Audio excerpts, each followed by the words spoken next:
it out. It's beginning to look a lot like Christmas, or at least winter at Sugarloaf. Those snow guns started firing on all cylinders over the weekend. The resort is preparing for ski season, and skiers, of course, are eager to know when will the lifts start running. Well, the mountain says so far, if these temperatures stay cold enough, opening day could be just around the corner. Actually saw a lot of people posting about how excited they are to see this moment happen.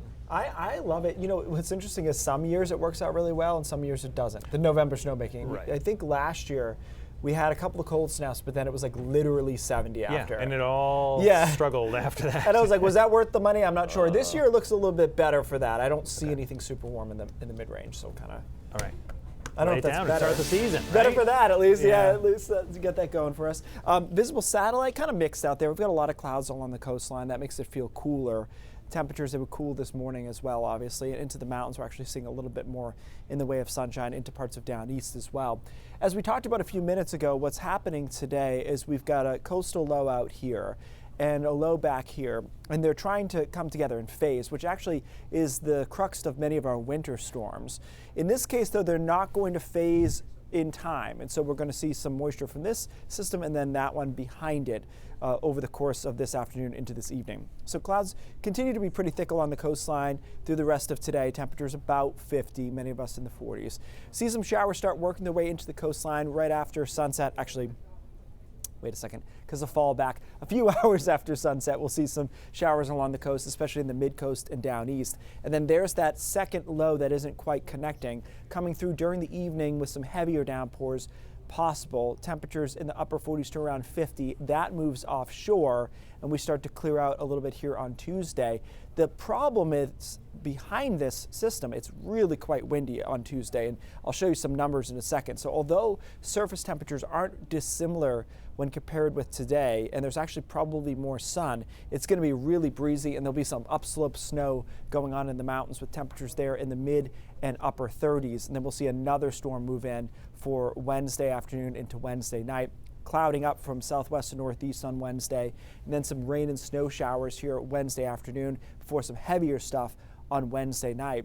Worth noting, Wednesday night could be an actual accumulating period of snow for the mountains of several inches. Meanwhile, the rest of us will get a period of cold rain.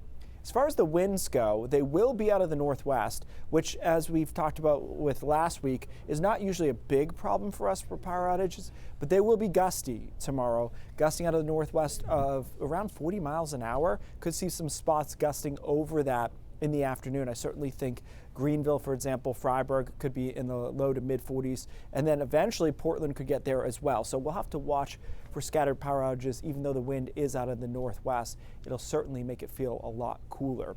So as far as that snow goes, on Wednesday night into Thursday morning, we could pick up 1 to 3 inches in some of the higher terrain here, and there's a threat that some flakes will mix in even away from the high terrain in the foothills and perhaps as far south as Bangor. So we'll keep an eye on that. It wouldn't really do anything to the roads. It's just one of those mental things. So there's that storm Wednesday night into Thursday, wrapping around, getting windy again, by the way, on Thursday as that storm exits. And another system comes in late Friday night into Saturday. A lot of action here. The only negative is not a lot of total rain. I ran the European model through the entire week, and all three storms combined look to be about 1 inch of rain. So it's not really how we want to be doing this, but we don't get a choice, so that's just how it goes. So I think the weekend is probably fairly unsettled. No big rainmakers. It is notable that first time that you have snow, not just at like the top of a chairlift. And I think that Wednesday night is that time, where even the base of a place like a Kingfield or whatever, I think we'll probably see snow. Yeah. And again, we're not talking about, it's early, we can't nail it down, but the faint, maybe I can see snow. Yeah. Like if it shows up, it's going to be should be like enough to brush an off inch or more. Yeah. Okay, November's coming in. Yep. Keith, thanks so much.